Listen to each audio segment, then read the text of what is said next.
Hello friend, welcome to fight video. क्या हाल आप सबका? बहुत बढ़िया ना। देखिए, इस क्लास से पहले हम नॉर्मलता पढ़ेंगे थे। क्या पढ़े थे? नॉर्मलता, ठीक है। और नॉर्मलता के अंदर हम तुल्यांकी भार कैलकुलेट कैसे करते हैं वो भी देखे थे। अगर आप इससे पहले वाला वीडियो नहीं देखे हैं, अगर इस चैनल पे आप नए हैं तो हमारे चैनल को लाइक करें और सब्सक्राइब करें, ठीक है। और अपने दोस्तों को शेयर करें।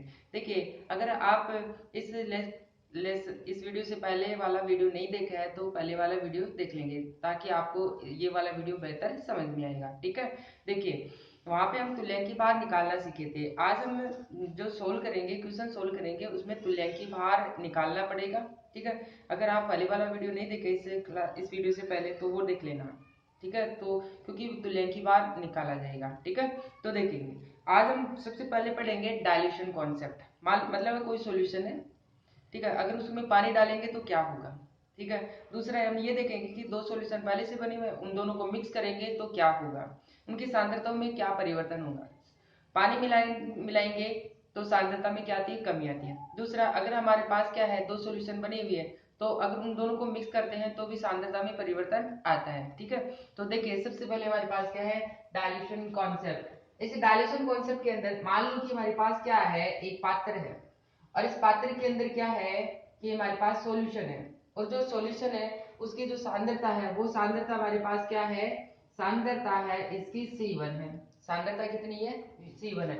और इसका आयतन है, इसका आयतन हमारे पास क्या होगा? V1 होगा, ठीक है। और अगर हम विलेय के मोलों की संख्या की बात करें, विलेय के मोल, विलेय के मोल, तो विलेय के मोल माना कि हमारे पास क्या है? n। अब चाहे पानी डालेंगे तो विलेय के मोल नहीं बदलते हैं, इसलिए हमने क्या बोला है? n बोला है, ठीक है। अब देखिए, मान लो कि हमने क्या किया है, इसमें पानी डालेंगे तनु करने पर, तनु करने पर मतलब डाइल्यूट करने पर, डाइल्यूट डाइल्यूट पानी डालेंगे तो क्या होगा? अब देखिए, पानी डालेंगे तो क्या होगा, इसके अंदर पानी की मात्रा बढ़ जाएगी। देखिए, पहले तो आयतन इतना ही था, लेकिन जैसे इसके अंदर हमने क्या किया है, पानी डाला है, तो अब आयतन क्या हो जाएगा? बढ़ जाएगा, ठीक है। तो जब पानी बढ़ जाएगा तो यहाँ इकाई आयतन में मोलों की संख्या ज्यादा थी, लेकिन यहाँ पे इकाई आयतन में मोलों की संख्या क्या हो जाएगी? घट जाएगी, मतलब सांद्रता में परिवर्तन हो जाएगा। यहाँ सांद्रता ज्यादा रहेगी और यहाँ पे सांद्रता क्या रहेगी? कम रहेगी।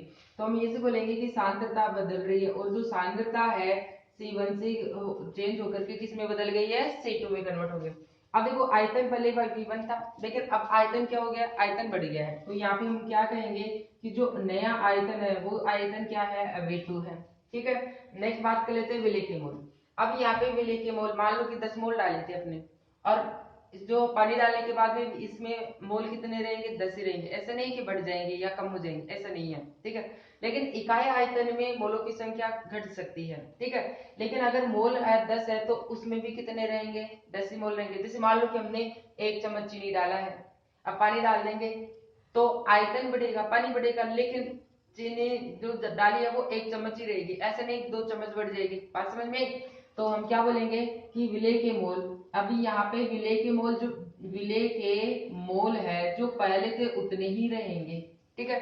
अब देखिए, जो सांद्रता होती है वो क्या होती है, क्योंकि जो सांद्रता होती है, सांद्रता सांद्रता अगर मोलों की संख्या में क्या, मोलों की संख्या में, अगर मोलों की संख्या के अंदर आयतन का भाग दिया जाता है तो क्या मिलती है? सांद्रता मिलती है। अब यहाँ पे सांद्रता क्या? C1 है, तो इसके सेंस में काम करेंगे तो क्या होगा? C1 बराबर मोल, मोल को किससे डिनोट करते हैं? N1। और यहाँ पे क्या आ जाएगा? आयतन, आयतन क्या हो जाएगा? V1। अब मोल तो चेंज हो नहीं रहे, इसलिए क्या लिखेंगे? केवल और केवल N लिखेंगे, ठीक है। इसी प्रकार हम किसके लिए अप्लाई करेंगे? सेकेंड सॉल्यूशन के लिए, पानी डालने के बाद में, इसलिए क्या बोलेंगे कि C2 है, C2 बराबर क्या हो जाएगा? N/V2, ये बनेगा, ठीक है। इस समीकरण के द्वारा बनाया है। अब देखो, मोल कैलकुलेट कर सकते हैं, तो हम क्या कहेंगे? Mole equal to C1V1। इसी प्रकार यहाँ पे क्या बोलेंगे कि जो मोल है C2V2, इस तरीके से बनाया जा सकता है। अगर इसको समीकरण 1 देते हैं तो इसको समीकरण कितना देंगे? समीकरण 2 दे देंगे। अब देखिए, समीकरण 1 और 2 के अंदर क्या है कि मोल और मोल क्या है? बराबर है। जब मोल बराबर है तो C1V1 और C2V2 क्या होंगे? बराबर होंगे। जब दोनों समीकरण में देखना कि मोल और मोल n बराबर है, n और n है, तो मोल बराबर है तो क्या हो? C1V1 और C2V2 क्या होंगे? बराबर होंगे। तो हम क्या कहेंगे यहाँ पर, हम ये कहेंगे समीकरण 1 व 2 से, समीकरण 1 व 2 से हम ये कहेंगे क्या मोल बराबर है ना, तो हम क्या बोलेंगे C1V1 बराबर C2V2 हो जाएगा। क्लियर है। अब देखिए सांद्रता है, सांद्रता दो के सेंस में देखते हैं। जैसे मोलरता के अंदर हमने किया था कि मोलरता के लिए हमने सांद्रता क्या ली थी M1, ठीक है। मोलरता सांद्रता, मोलरता में सांद्रता क्या होती है M, तो सांद्रता को इस M1V1 इक्वल टू M2V2 ऐसे लिख सकते हैं। ये तो किसके लिए हो गया, ये मोलरता के लिए हो गया। ऐसे इसी प्रकार किसके लिए लिख सकते हैं, हम नॉर्मलता के लिए लिख सकते हैं। तो नॉर्मलता के लिए क्या बनेगा, N1V1 बराबर N2V2 बनेगा। देखिए तो इस समीकरण की सहायता से अगर मान लो कि हमारे पास कोई सॉल्यूशन है पहले वाला और उसकी नॉर्मलता थी और उसका आयतन था, लेकिन अगर उसके अंदर हम क्या डाल देंगे, पानी डाल देंगे, तो जो सेकंड सॉल्यूशन बनेगा उसका आयतन क्या हो जाएगा, बढ़ जाएगा और उसकी नॉर्मलता चेंज हो जाएगी। उसकी नॉर्मलता को इस समीकरण की सहायता से क्या किया जा सकता है, कैलकुलेट किया जा सकता है। तो आपको समझ में आ गया होगा डाइल्यूशन कॉन्सेप्ट, ठीक है। ये फॉर्मूला कब काम में आएगा, जब कोई सॉल्यूशन दिया गया है और उसमें पानी डाल करके परिणामी नॉर्मलता पूछ ले, यानी कि विलयन की नॉर्मलता पूछ ले, तो इस समीकरण की सहायता से क्या कैलकुलेट कर सकते हैं, नॉर्मलता कैलकुलेट कर सकते हैं, ठीक है। तो आपको समझ में आ गया होगा, वीडियो पॉज कर इसको नोट कर लेंगे। अब देखिए, अब हम बात कर लेते हैं कि दो सॉल्यूशन है हमारे पास, दोनों सॉल्यूशन पहले से क्या है, बने हुई है। मान लो कि हमारे पास एक सॉल्यूशन ऐसा है जिसकी नॉर्मलता कुछ अलग है, दूसरा सॉल्यूशन भी हमारे पास है और वो भी बना हुआ है और उसकी नॉर्मलता क्या है, पहले से डिसाइडेड है, ठीक है। दोनों नॉर्मलता के सॉल्यूशन है और उनको हम मिक्स कर दे तो तीसरा सॉल्यूशन बनेगा, तो तीसरे सॉल्यूशन की नॉर्मलता पूछी जा सकती है। तो देखना कि हमारे पास क्या है, जैसे मान लो कि ए सॉल्यूशन है, सॉल्यूशन सॉल्यूशन एक है और दूसरा सॉल्यूशन हमारे पास क्या है, सॉल्यूशन हमारे पास बी है, ठीक है। अब इन दोनों को क्या करेंगे, अगर मिला दे तो क्या बनेगा, सॉल्यूशन क्या बनेगा, सी बनेगा, ठीक है। माना कि इसकी नॉर्मलता क्या है N1 और उसका आयतन क्या है V1, ऐसे इसका इसका क्या होगा N नॉर्मल, इसकी नॉर्मलता N2 और उसका आयतन कितना होगा V2। ओके, अब देखिए इसके जो तीसरा सॉल्यूशन बना होगा उसकी नॉर्मलता क्या होगी N3। अगर हम आयतन का बात करें तो V3 होगा और जो V3 होगा वो किसके के बराबर होगा, देखिए V1 और V2, क्योंकि इन दोनों के सॉल्यूशन ए और बी को मिलाया जा रहा है। तो सॉल्यूशन ए का आयतन और सॉल्यूशन बी के आयतन को ऐड करेंगे तो सॉल्यूशन सी का आयतन आ जाएगा। तो हम क्या बोलेंगे कि जो तीसरे सॉल्यूशन का आयतन होगा V3 वो क्या होगा, V1 और V2 के बराबर होगा, ठीक है। अब देखिए हमारे पास क्या है कि दो अलग अलग सॉल्यूशन जिनकी नॉर्मलता अलग अलग हो, को मिलाने पर बने विलयन की नॉर्मलता कैसे चेक करें। अब क्वेश्चन ये भी उठता है कि हमारे पास जो सॉल्यूशन है किस टाइप के हैं, अम्ल अम्ल वाले को मिलाए जा रहे हैं या अम्ल क्षार को मिलाए जा रहे हैं। देखिए अगर सेम नेचर के सॉल्यूशन को मिलाया जाता है तो उनको जोड़ा जाता है, और यदि डिफरेंट टाइप के मतलब डिफरेंट नेचर के सॉल्यूशन को मिलाते हैं तो उनको घटाते हैं। जैसे अम्ल अम्ल को मिला रहे हैं तो उनको जोड़ेंगे, अगर मान लो कि क्षार क्षार को मिला रहे हैं तो क्या करेंगे, उनको जोड़ेंगे। कैसे देखना, जैसे मान लो कि हमारे पास क्या है कि केस फर्स्ट, केस पहली बन गई क्या, केस फर्स्ट अम्ल अम्ल क्या, अम्ल और अम्ल, अम्ल अम्ल सॉल्यूशन को हम क्या कर रहे हैं, मिला रहे हैं। कौन से सॉल्यूशन को मिलाए, अम्ल अम्ल, या फिर क्षार क्षार, क्षार क्षार सॉल्यूशन को हम मिलाते हैं तो क्या बनेगा, जोड़ेंगे। तो हम क्या बोलेंगे कि जो N1V1 है प्लस N2V2, देखिए यहाँ पे हमने क्या किया, जोड़ा है, क्योंकि या तो अम्ल अम्ल दो सॉल्यूशन है उनको मिलाया जा रहा है, या फिर क्या किया, क्षार क्षार वाले सॉल्यूशन को मिलाया जा रहा है। तीसरे सॉल्यूशन बनेगा N3V3 बनेगा, उसके लिए क्या बनेगा N3V3, ठीक है। जहाँ पे अपने पास V3 है, V3 क्या होगा, V3 होगा V1 प्लस V2 के योगफल के बराबर होगा। क्लियर हो गया होगा। अब देखिए यहाँ से क्या निकाल सकते हैं, तीसरे सॉल्यूशन की जो नॉर्मल था वो कैलकुलेट कर सकते हैं, ठीक है। तो परिणामी नॉर्मलता, परिणामी नॉर्मलता, देखिए परिणामी नॉर्मलता कैसे निकालेंगे, N3 इक्वल टू, देखिए ये N3 निकालना है तो V3 को क्या करेंगे, बटे में ले जाएंगे क्योंकि मल्टीप्लाई के अंदर है। तो क्या बनेगा N1V1 प्लस N2V2 और ये बटे में चला जाएगा तो क्या बनेगा, V3 बनेगा। तो देखिए इस समीकरण की सहायता से हम क्या निकाल सकते हैं, इस समीकरण परिणामी नॉर्मलता मतलब तीसरे विलेन की नॉर्मलता कैलकुलेट कर सकते हैं। ठीक है, तो आपको समझ में आ गया होगा। ओके, इस प्रकार से हम कैलकुलेट कर सकते हैं। अब दूसरा देखो कि अगर मान लो कि हमारे पास क्या है कि अगर मान लो ये तो केस स्पष्ट हो गया, अम्ल अम्ल को मिलाया जाए, क्षार क्षार को मिलाया जाए तो यहाँ जोड़ा जाएगा। लेकिन ऐसा भी तो हो सकता है ना कि एक सॉल्यूशन तो अम्ल का है और दूसरा सॉल्यूशन क्षार का है और इन दोनों को मिक्स किया जा रहा है। तो उस समय जो तीसरे सॉल्यूशन की नॉर्मलता निकालेंगे उस समय क्या करेंगे कि यहाँ पे जो साइन आएगा नेगेटिव साइन आएगा। तो सेकंड केस क्या बनेगा देखना, जैसे मान लो कि क्या केस सेकंड है, केस सेकंड जो हमारे पास या तो अम्ल है, अम्ल और क्षार इन दोनों को मिलाया जा रहा है। ठीक है, तो देखना क्या बनेगा N1V1 minus N2V2 equal to N3V3 ये बनेगा। ठीक है, अब देखिए जो V3 होगा वो V3 क्या होगा, V3 V1 और V2 के योगफल के बराबर होगा। मतलब सॉल्यूशन पहले वाला सॉल्यूशन का आयतन होगा और दूसरे सॉल्यूशन के आयतन को जोड़ दिया जाता है तो तीसरे सॉल्यूशन का आयतन निकल के आ जाता है। अब बात आती है कि यहाँ पे N1 किसको लिया जाएगा, जिस सॉल्यूशन की नॉर्मलता ज्यादा होती है उसको हम N1 मानेंगे और जिस सॉल्यूशन की नॉर्मलता कम होगी उसे हम क्या मानेंगे N2 मानेंगे। तो ध्यान रखना इस चीज का कि N1 किसे मानेंगे, जिस सॉल्यूशन की जिस विलयन की नॉर्मलता अधिक हो उसे N1 मानेंगे। क्या मानेंगे, N1 मानेंगे। तो यहाँ पे पॉइंटेड बात क्या है कि N1 कौन से सॉल्यूशन की नॉर्मलता को मानेंगे, जिस सॉल्यूशन की नॉर्मलता ज्यादा रहेगी। ठीक है, अब देखिए यहाँ से परिणामी सॉल्यूशन की नॉर्मलता मतलब तीसरे सॉल्यूशन की नॉर्मलता कैलकुलेट कर सकते हैं। कैसे, ये मल्टीप्लाई में आयतन इसको इधर ले आएंगे तो कैलकुलेट किया जा सकता है। इसलिए क्या बोलेंगे, परिणामी नॉर्मलता कैसे कैलकुलेट करेंगे देखना, N3 इक्वल टू ये क्या बने N1V1 माइनस क्या बनेगा N2V2 और V3 क्या है मल्टीप्लाई में, इसलिए इधर आएंगे पक्षांतर करेंगे तो कहाँ चला जाएगा, बट्टे में चला। तो इस समीकरण की सहायता से हम क्या कैलकुलेट कर सकते हैं कि जब अम्ल और क्षार दोनों को मिक्स किया जाए, इस दो सॉल्यूशन जो अम्ल और क्षार के हैं उनको मिलाएंगे तो तीसरे सॉल्यूशन बनेगा, उसकी हम नॉर्मलता कैलकुलेट कर सकते हैं। ओके, समझ में आ गया होगा। और N1 क्या मानेंगे, जिस सॉल्यूशन की नॉर्मलता ज्यादा रहेगी उसको हम N1 मानेंगे और उसी के आयतन को क्या मानेंगे, V1 मानेंगे। और जिस सॉल्यूशन की नॉर्मलता कम होगी उसको तो क्या मानेंगे N2 और उसके आयतन को क्या मानेंगे, V2 मानेंगे। ओके, क्लियर हो गया होगा।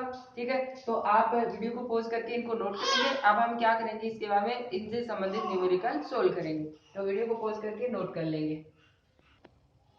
हाँ देखिए, अब हम एक क्वेश्चन सोल्व करते हैं। देखिए पहले टाइप का क्वेश्चन है, टाइप फर्स्ट क्वेश्चन है। देखना कि 1.2 ग्राम तुल्यांकी विलेन 2 लीटर विलेन में घुला हुआ है, विलेन की नॉर्मलता ज्ञात कीजिए। देखिए क्वेश्चन है दिया जाता है तो उसको 2-3 बार पढ़ लीजिए ताकि वो समझ में आ जाए। ठीक है, तो देखिए 1.2 ग्राम क्या दे रखा है, 1.2 ग्राम। ग्राम का मतलब है कि मात्रा दी गई है, मतलब डब्ल्यू दी गई है, मतलब किसकी मात्रा दी गई, आगे देखिए तुल्यांकी विले की मात्रा दी गई है। यहाँ पे क्या दी गई, विले की मात्रा और 1.2 ग्राम के अंदर है। ठीक है, 2 लीटर में घुला हुआ। अब देखो सॉल्यूशन का आयतन दिया गया है, सॉल्यूशन का आयतन कितना है, 2 लीटर दिया गया है। ठीक है, और विलेन की नॉर्मलता कैलकुलेट करवा रहा है। देखिए अगर हमारे पास क्या है क्या दिया गया है, देखो तुल्यांकी दिया गया है 1.2 ग्राम तुल्यांकी, यानी कि तुल्यांकी बार दिया गया है। ये कुल मिलाकर क्या दिया गया है, तुल्यांकी बार। ये क्या दिया गया है, तुल्यांकी बार दिया गया है। ठीक है, और 2 लीटर में घुला हुआ है, विलेन की नॉर्मलता कैलकुलेट करनी है। तो हम किसको कैसे सोल्व करेंगे देखना, सबसे पहले हम लिखेंगे कि क्या गिवन है, क्या गिवन है। देखिए सबसे पहले हम बात कर लेते हैं कि इसके अंदर ए और बी क्या है। ए तो हमारे पास जल होगा और बी इसके अंदर नहीं दिया गया है। ठीक है, नेक्स्ट हम बात करते हैं कि क्या दिया गया, विलेय का तुल्यांकी भार दिया गया है। विलेय का तुल्यांकी भार कितना दिया गया, 1.2 ग्राम दिया गया और आयतन भी दिया गया और विलेन का आयतन और वो कितना है, 2 लीटर है। कितना है, 2 लीटर। ओके, सेकंड हम क्या कहेंगे, ज्ञात करना है। क्या ज्ञात करना है देखना, क्या ज्ञात करना है, क्या बोल रहे हैं, नॉर्मलता ज्ञात करना है। क्या ज्ञात करना है, नॉर्मलता कैलकुलेट करनी है। ठीक है, तीसरा हम फॉर्मूला लगाएंगे। क्या लगाएंगे, फॉर्मूला। देखिए क्या तो दिया गया है, क्या ज्ञात करना है और क्या दिया गया, इसके आधार पर हम क्या पता करेंगे, फॉर्मूला। देखिए पहली बात है तो नॉर्मलता कैलकुलेट करनी, और क्या दिया गया, विलेय का तुल्यांकी भार। इसका मतलब नॉर्मलता और विलेय का तुल्यांकी भार के बीच में जो क्या रिलेशन होगा वो वाला फॉर्मूला लगेगा।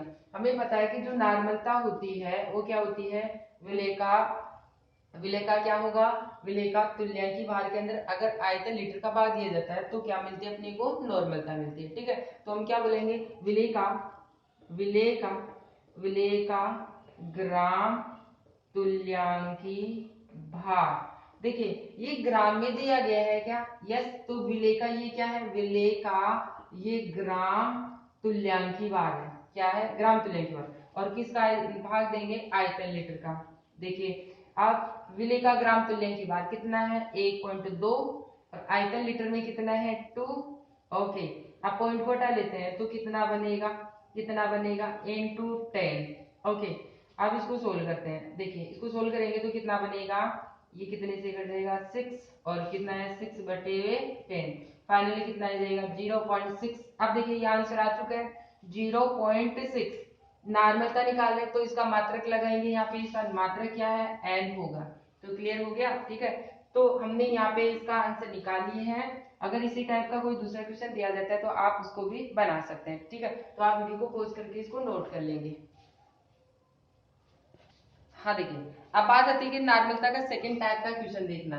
4 ग्राम NaOH 250 ml में घुलाया, विलेन की नॉर्मलता ज्ञात करना है। देखिए सबसे पहले हम क्या बोलेंगे कि इसके अंदर क्या क्या दिया गया है वो लिख देते हैं। ठीक है, अब देखिए 4 ग्राम NaOH 250 ml में घुला हुआ है। ठीक है, तो सबसे पहले हम बात कर लेते हैं कि इसके अंदर ए और बी क्या है। देखिए ए और बी की बात कर लेते हैं, ए और बी। देखिए NaOH 4 ग्राम NaOH 250 ml में घुला, मतलब NaOH तो क्या है यहाँ पे, विलेय है। तो NaOH यहाँ पे क्या है, NaOH है, विलेय है। और हम यहाँ पे क्या कैलकुलेट कर सकते हैं, इसका एम भी कैलकुलेट कर सकते हैं। ठीक है, तो इसका NaOH का एम भी कितना आएगा, 40 AMU आता है। कितना आएगा, 40 आता है। ठीक है, अगर हम NaOH का अनुवार कैलकुलेट करते हैं तो कितना निकल के आएगा, 40 आएगा। ठीक है, अब आगे देखना कि अगर हम नेक्स्ट बात करते हैं और क्या दिया गया, ए यहाँ पे क्या मानेंगे, जल, क्योंकि यहाँ पे नहीं दिया, जब भी अगर विलायक नहीं दिया जाता है तो हम उसको क्या मानेंगे, जल मानेंगे। ठीक है, आगे देखना 4 ग्राम NaOH, मतलब क्या दिया गया है, NaOH की ग्राम में मात्रा दी गई है, तो मतलब है विलेय की मात्रा दी गई है। NaOH क्या है, बी है, मतलब क्या दे रखा है, विलेय की मात्रा दी गई, और ग्राम में कितना है, 4 ग्राम। आगे देखिए 250 ml, यानी कि विलेन का आयतन दिया गया है, और कितना है, विलेन का आयतन है वो ml के अंदर है। ठीक है, और कितना है, 250 ml दिया गया है। तो आगे बोल रहे हैं विलेन की नॉर्मलता ज्ञात कीजिए। इसका मतलब हमें क्या फाइंड करना है, सेकंड हम बोलेंगे फाइंड, क्या फाइंड करना है, हमें नॉर्मलता कैलकुलेट करनी है।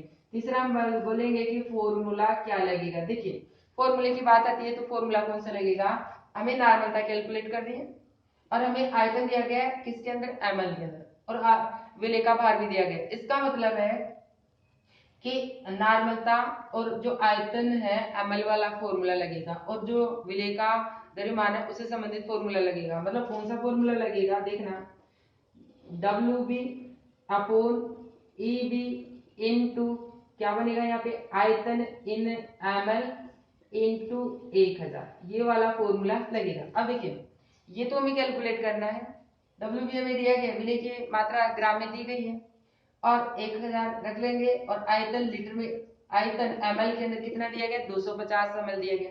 बात आती है कि EB क्या है, तुल्यांकी भार, और वो किसका होगा, विलेय का होगा। क्या विलेय का तुल्यांकी भार कैलकुलेट कर सकते हैं, यस कर सकते हैं। कैसे, देखना विलेय का तुल्यांकी भार मतलब किसका कैलकुलेट करना है, हमें कैलकुलेट करना है NaOH का कैलकुलेट करना है। किसका कैलकुलेट करना है, NaOH। हमें पता है m अपॉन, देखिए NaOH क्या है, क्षार है, क्षार की हम क्या निकालेंगे, अम्लता। ओके, तो हम क्या करेंगे, इसकी अम्लता का भाग दे देंगे, अम्लता का। अब अम्लता की कितनी होगी, NaOH की, NaOH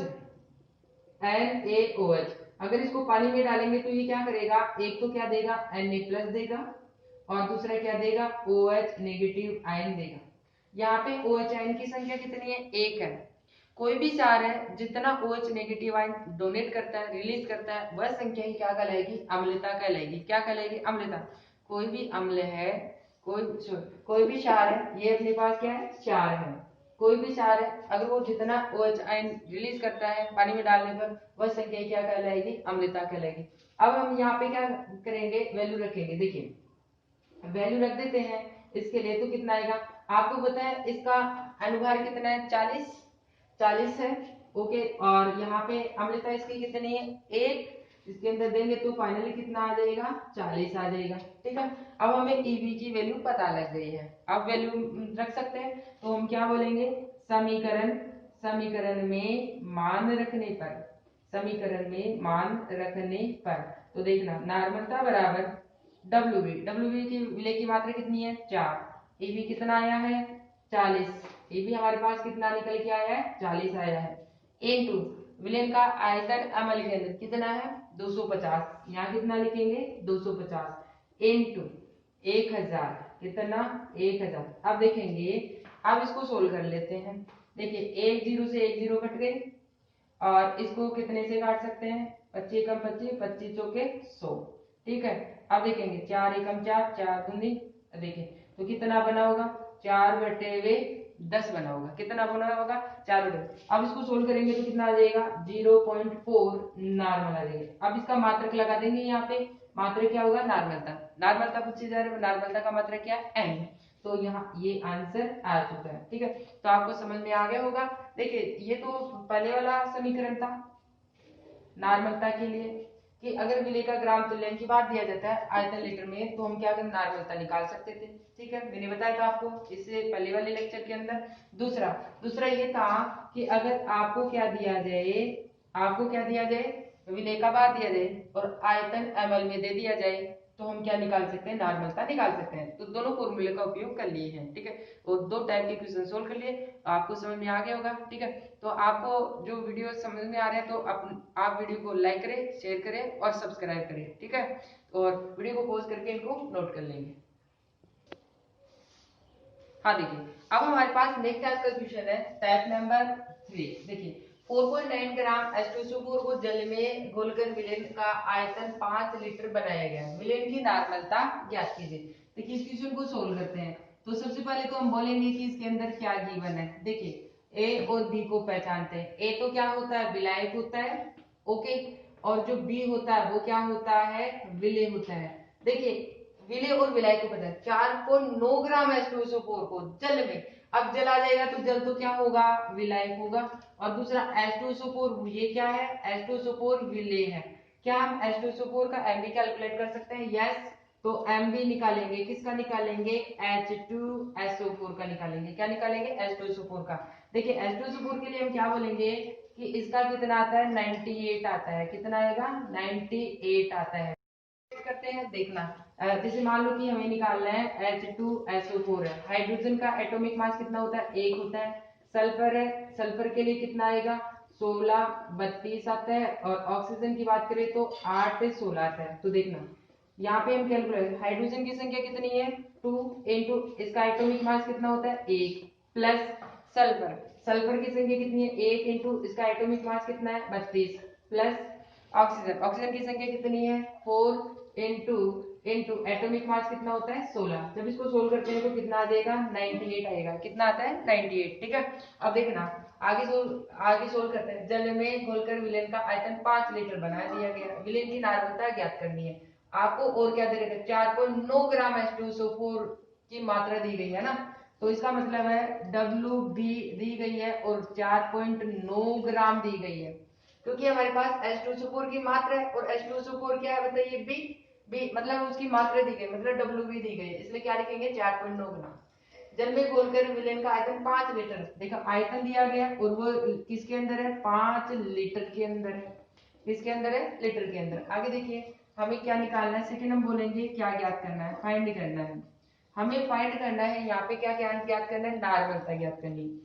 तो हम बोलेंगे कि नॉर्मलता कैलकुलेट करनी है। ठीक है, तीसरा हम बोलेंगे कि फॉर्मूला कौन सा लगेगा। अब बात आती है फॉर्मूला कौन सा लगेगा। देखिए नॉर्मलता तो पूछी जा रही है और विलेय का द्रव्यमान दिया गया, इसका मतलब नॉर्मलता विलेय के द्रव्यमान में जो रिलेशन वाला फॉर्मूला है वो लगेगा। तो देखना, तो नॉर्मलता बराबर क्या बोलेंगे, WB अपॉन EB इंटू आयतन इन ml के अंदर इंटू 1000। अब देखिए आयतन किस में चाहिए अपने को, ml में चाहिए, लेकिन यहाँ पे आयतन किस में दिया गया है, लीटर में, तो लीटर को ml में कन्वर्ट कर सकते हैं कैसे, तो हम कह सकते हैं 5 इंटू 1 लीटर।